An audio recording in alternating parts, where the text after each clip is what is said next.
Hello and welcome again to another episode of Orgullo Hispano. We're so glad that you have decided to join us today. Before I introduce my wonderful guest, I would like to take this time to really thank our sponsors who have made this podcast available. I want to thank the Leadership Empowerment Group for their continued support, as well as one of our new sponsors, the Office of External Affairs at Baylor University. Thank you to these prestigious organizations and businesses that have really made this podcast available and possible. I would like to introduce now our special guest for the day. A lot of you probably know her because you see her out in the community, and not to mention her husband, which not the better half, but Tracey's the better half, but her husband, Keith, is also on the Waco ISD School Board. So Tracey, thank you so much for joining us today. Thank you for having me. It's an honor. I appreciate you being here, and I was excited to hear about the event that we're going to talk about here in a little bit. But if for some reason there was someone that didn't know you and Keith, tell us a little bit about you guys and what do you do in the community, if you don't mind, please. I don't mind at all. So as you mentioned, my husband is a Waco ISD board trustee, and he's also a fire marshal for the city of Waco, peace officer. So that's very active in the community. Our family lives in the city of Waco. Wonderful. Our kids graduated from Waco High. We have one that's in college. Well, we won't hold Waco High against, Please don't. Please, I'm joking. I'm joking. Beautiful school.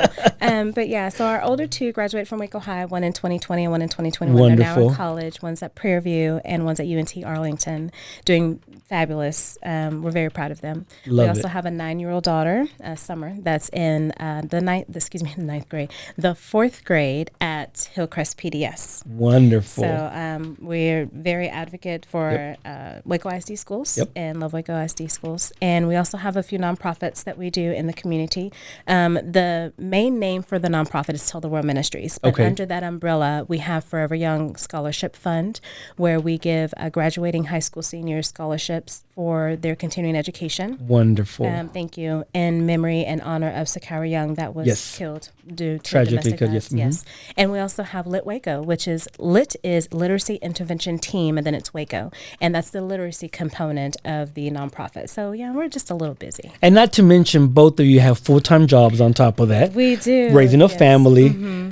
So when do you sleep? We get about 3-4. No. We get some good hours in here and there. We also have a real estate business. So so it's busy, but it's enjoyable, and we're honored to do all of it. So Wonderful. Yes. Well, and first of all, before we begin to talking about the upcoming event, I want to thank you and Keith for just being such community advocates. Thank you. For our children.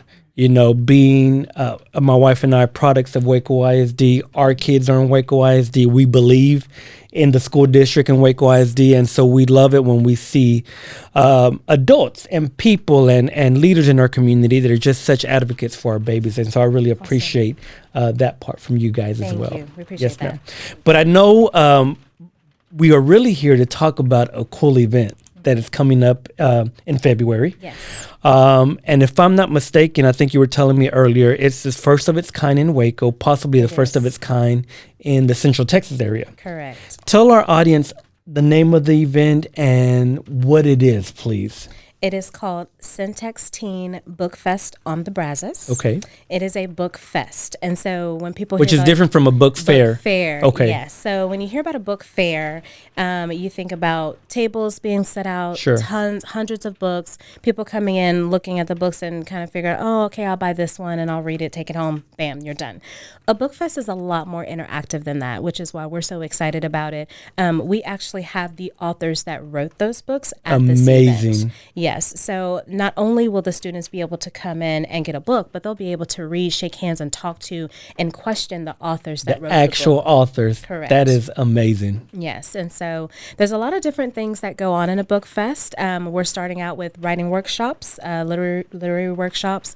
We have a comic book workshop as well. We have Waco Plus Comics coming, so it's going to be very exciting, especially for our young boys that love comic books. That are into comic books, absolutely. And girls, but some of our young boys. We also have a literary cosplay contest where you can dress up as your favorite character of a book. Wonderful. Yes, and you win a prize for that. We have door prizes. We have storytelling. We have engaging author panels. We have a lot of great events coming, and also Artist in You is going to be doing some face painting there. So it's an exciting and engaging event for the community, and we're just so excited about it. So what made you and Keith really be motivated to do something like this in the Waco area? Well, I have to give homage to my husband. Okay. Because Lit Waco was his dream and it was his baby. He puts this story out there all the time. He was a struggling reader in school, and he moved with his grandparents, and his grandmother read his first novel to him when he was in high school. Wow. And if you look at him now, you would never know. You would never guess you would that. Never know. Agreed. But it was a struggle for him, and it was a journey. And he got through that hurdle just by his grandmother reading one novel to him. Now he can't put a book down. I love it. I love it. And so he's always reading and things like that. But he wanted to make a difference in other youth that were struggling readers or that had issues with the literacy, because he knew the obstacles and things that he had to overcome. Sure. And so he's like, okay, well, why don't we do a literacy nonprofit? And he's the dreamer. He dreams it up, and then he gives it to me, and then he's you're like, the doer. You make it happen. I make it happen. Definitely teamwork, though. Definitely Absolutely. teamwork. But yeah, so we sat down and we prayed about it, and we're like, okay, this piece needs to happen, and we do this and do that. And at that time, we were very active at Carver. It was GW Carver Middle School at the time, and under Principal McAdoo's leadership, we met with him and we said, hey, we have this literacy nonprofit that we really want to bring into the middle school. And he so graciously was like, heck yeah, what do you mean? Like, he welcomed all the help, yes. Yeah, and he's like, yeah, let's do it. And so that was the birthplace of Lit Waco. Awesome. And we met with students there. We started a literary cut that. It's okay. Take a break. We met with students there. We started a literacy camp that we held the entire summer back in 2016. And we were trying to continue that legacy on, cut that. It's okay. We're trying to continue the summer camps on, but the leadership, started changing at the school. And under Principal Perry's leadership, it was going to start over again. But unfortunately, Lord rest his soul. And so we're just kind of waiting until we can get back into the schools because of the pandemic and things of that nature. And so they kind of put things on pause. And then we had started Forever Young, and that's still active. So we're like, okay, we really need to get this literacy component active.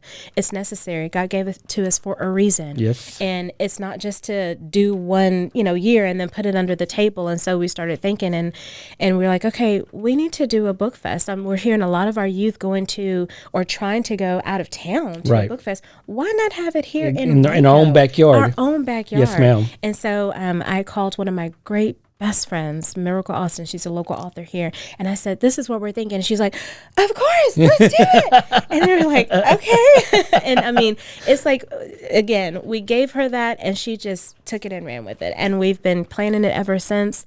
It's been 2 years in the making, but we're so excited. And we're thrilled to be able to do this in the community. It's been a blessing. Love it. So let's talk about the event a little bit. The Book Fest is taking place, and correct me if I'm wrong, on Saturday, February 11th. Correct. 10 to 5 p.m. Correct. Where are we having it at? It is going to be at Carver Indian Spring Middle School United. Wonderful. And do students and parents have to pay to get in? They do not. It is free and so open it's to free. The public. Yes, absolutely. Everything. Now, as the students come in, they will receive a book. Okay. And we're going to make sure that we give children's books in middle grade and young adult, the high school books. But we're going to also have authors sell their books there. Okay. So if they want to purchase them. If they want to purchase, they are able to do so. Sure. However, the event is free and open to the public. There's no admission fee. There's no registration fee or anything like that. So yeah. Wonderful. And so students of all ages, whether elementary, middle, high school. Absolutely. And parents as well. Parents as well. We definitely want parents to come out. We want to not only engage the students, but engage the parents as well. Parent may find a book that they're interested in there. Exactly. But we want to make sure that they all know that literacy is exciting. Right. It's important. Right. It's creative.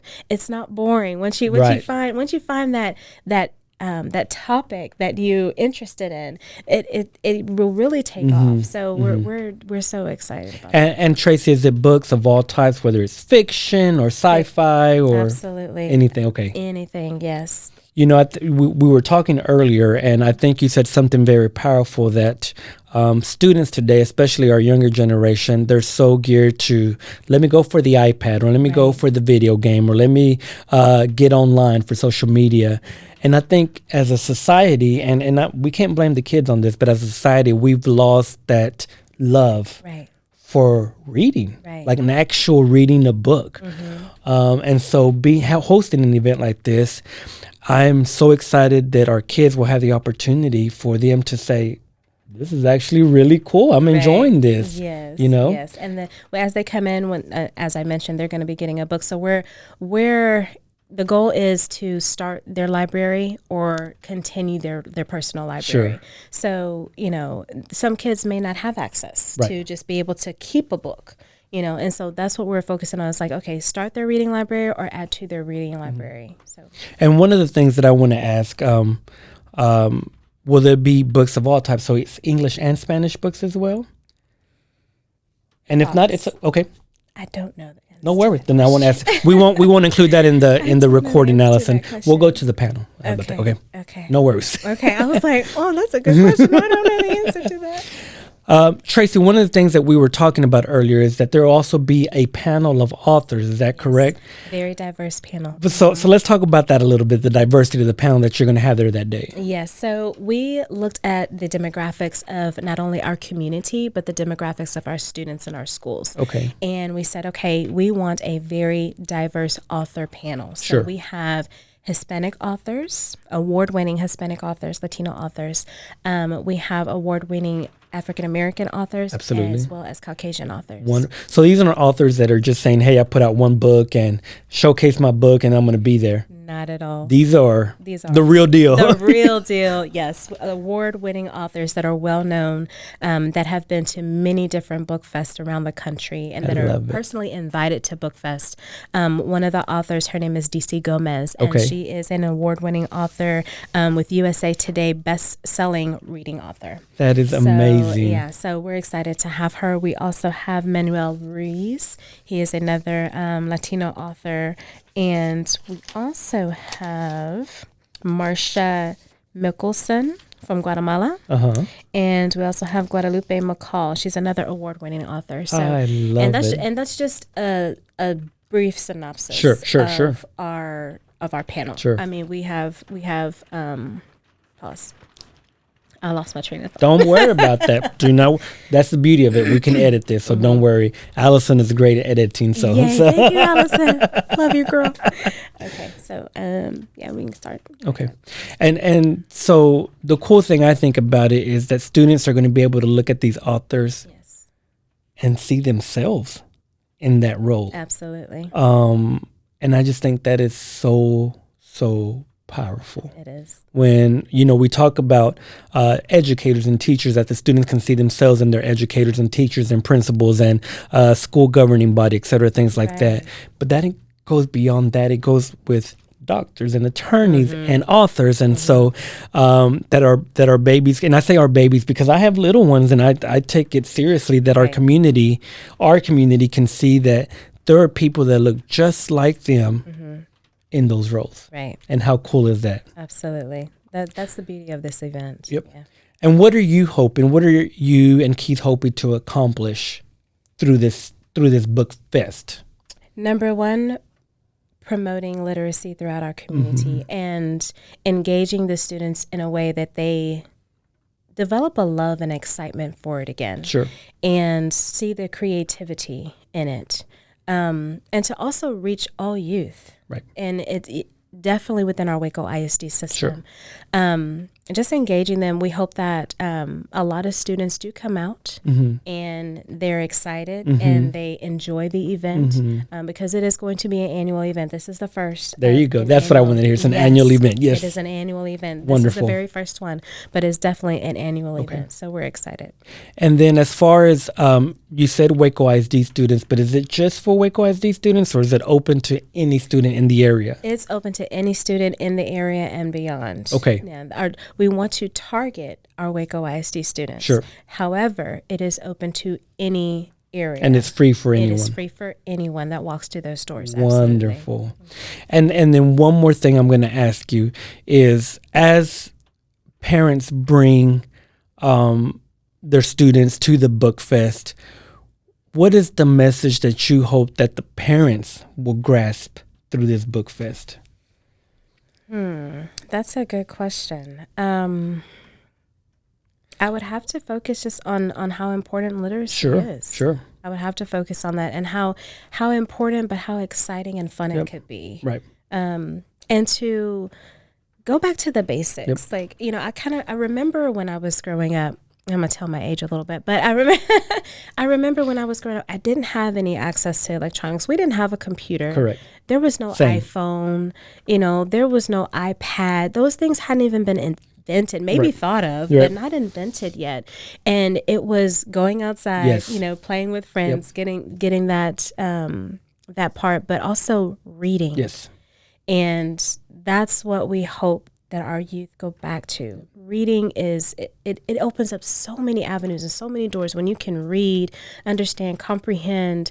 The world is your oyster, right. And so getting our parents back to making sure our students are literate and reading, that's the most important thing. And I even think, just from personally speaking, like reading with our kids, the bonding that takes place between a parent and their student as you read together. That too. Statistics show, and I don't know the exact number or the percentage, but statistics show that when men read to their children, they grasp the words better, they learn faster.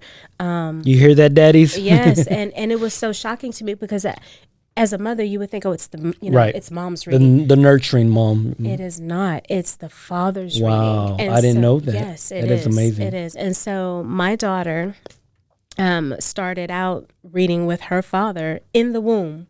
He would read to my stomach. And then when she popped out, he was reading to her. Good. And they do this. It's still now. She's 9 years old. She'll be 10 in June. They still do that. They'll grab a novel. They'll set up some pillows on the floor. Love it. And they'll read a couple of chapters every night. But I've also seen the difference that it's made in her academics and her reading level and her English, language. And it's been phenomenal to just watch it unfold. And it's like, man, that statistic is really true. Right. So yeah, it's very, very important, especially for the fathers, to read to their children. Yeah. So if people wanted more information on the book fest, Tracey, where could they go? Could they go somewhere online or call somewhere? Or Absolutely. So there's two things. We're still getting our website up and running for Lit Waco. However, they can go to the Facebook page, which is Lit Waco Facebook, and they can also contact me personally. Do you want me to tell? Yes, please. Okay, my telephone number is 254-313-8538. You can call or text me if you have any questions or need more information about it, or need a flyer. If you would like to promote a flyer in your business, I can drop off flyers as well. If you'd like to become a sponsor, hint. Let's talk about that. Well, if someone wants to be a sponsor, what do they do? They contact me as well. We are a registered nonprofit with the IRS, so it will be a tax write-off. Sure. We can give you the EIN number and things like that when they need it. But yes, if they want to become a sponsor, just contact me and we'll get. Because I'm sure there are costs that go into putting on an event like this. Absolutely, there are big costs. Yep. But with the first event, you always have to kind of get that off the ground, and then people are like, "Okay, you're actually legit and serious." Yeah, we are. Right. But I do. While I have this opportunity, I want to take time to thank our sponsors. Yes, please because do. Without them, there's no way that we could have done this event at all. So we've had some tremendous support from the community. Wonderful. And just to name a few, HEB, TFNB, Your Bank for Life, John with University Mazda Kia. He's a good guy. Oh, gosh. He's a good guy. Yes, him and his wife are just amazing. Benchmark Construction and Catastrophe Consult. It's a whole and Courtyard by Marriott. I mean, they've been amazing. Christie's Burgers out in Belmead. Kish Car Care, Robert and Patricia Miller, the Whitehead family. Who else? Oh gosh, I'll be missing some people. McDonald's, the K's Corporation. I mean, we've had so many amazing sponsors, a Community Bank and Trust. So, and that's just naming a few. That's amazing. We've had a total of 15 sponsors. That is wonderful. Yes, so I hope if I didn't say their name, I yes. and like you said, because of their generosity, this event is possible. That's why this event is taking place. Yep. Absolutely. So we are very thankful for all of our sponsors. No amount is too small when it comes to an event of this magnitude. And so we are very grateful and we're very thankful for them. Yep. And the least, if someone says, well, I just don't have money to give, it's okay because you can attend. You can attend. And that's another way of supporting. That is a way to support. Absolutely. You can attend. You can spread the word. You can get, if you know 10 friends that have 10 students. Correct. That is helping with this event because attendance is important as well to make sure that we have the proper attendance so that we can have another event like this next year. Yeah. So before we wrap up, let's talk about it one more time. So the Syntex Book Fest. Syntex Team Book Fest on the Brazos. On the Brazos. There you go. Said it 100 times, now you get used to it. Rolls off my tongue. Yes. It's taking place on February the 11th. Starting at 10 o'clock. And then where, please? It is at Indian Spring Carver Middle School United. And it is 500 University. I'm about to say Franklin. Cut. It is 500 University Park Drive. And it is absolutely free to the community. Correct. Wonderful. Yes. Tracey, thank you for joining us today. We appreciate you sharing this wonderful event through this channel. And I'm hoping that our audience that's tuning in is listening and really get excited that we can support events like this that are so beneficial for our community, for our babies, for our children, but even for us as parents as well. And before we end, once again, I want to thank our sponsors for making this podcast available, the Leadership Empowerment Group, and of course, the Office of External Affairs at Baylor University. Tracey, it's been an absolute pleasure. It's been an honor, Hector. And thank you for allowing me to come on this radio show to promote this event. So anytime. I appreciate you. You guys are welcome anytime. Thank you. Have a great day. This episode of Orgullo Hispano was made possible through the generosity of these sponsors. The Hispanic Leaders Network is a nonprofit 501c3 organization. Our vision is to develop and empower current and future leaders to make a difference in the community.